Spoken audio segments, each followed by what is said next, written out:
Layunin po nito ay makapaghatid ng subsidized na 20 pesos kada kilogram na presyo ng bigas na may mataas na kwalidad.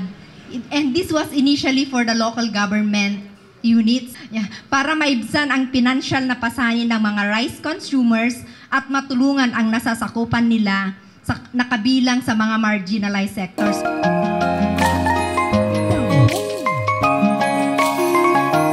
So ito pong project na ito kaya po nakisama ang Department of Labor Employment.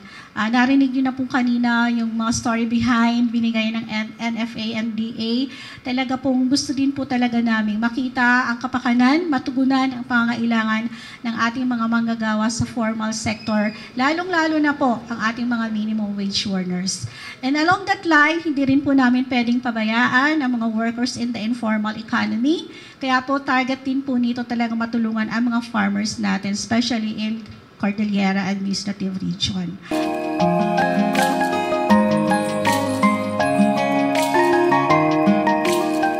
This program reflects the fulfilled promise of the current administration, and the kami, EJDA, are also committed to meet the needs not only of the consumers but also the farmers as well, who are the sources of this rice. We're happy that the minimum wage earners will be buying this rice at 20 pesos, having subsidized by the Department of Agriculture, but was also released by the Office of the President. No? So, and also in the case of our rice farmers in the Cordillera, the Department of Agriculture, continues to support sila in various interventions all across the provinces, no, from production to marketing within the whole value chain, sa abot ng ating makakaya.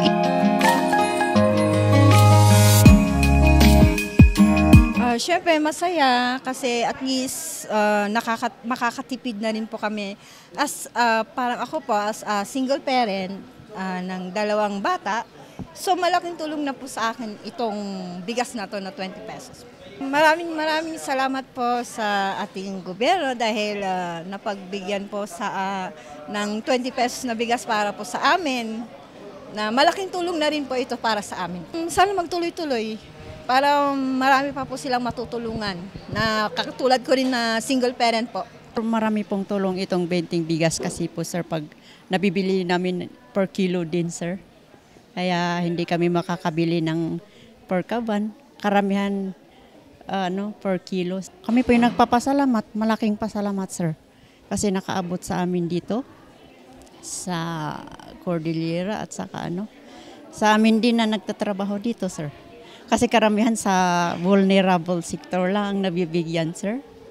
Malaking bagay sa pang-araw-araw namin na pangangailangan. Siyempre, ang mahal kasi ngayon ng bigas, at least ito may 20 pesos ka na, may bigas ka na. Ano na ito sa amin, malaking bagay.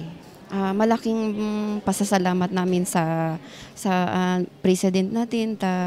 At least mayroon siyang inaano sa mga mahihirap na 20 pesos na bigas para maitawid gutom yung mga mahihirap. Ay, malaking bagay po yun sir. Siyempre, magkano lang yung sahod namin dito. Minimum. Medyo malaking bagay na rin po yun. Masasabi ko po doon, maganda naman yung ginawa niya. Para naman sa ganun, medyo makaminus naman sa kunting gastusin.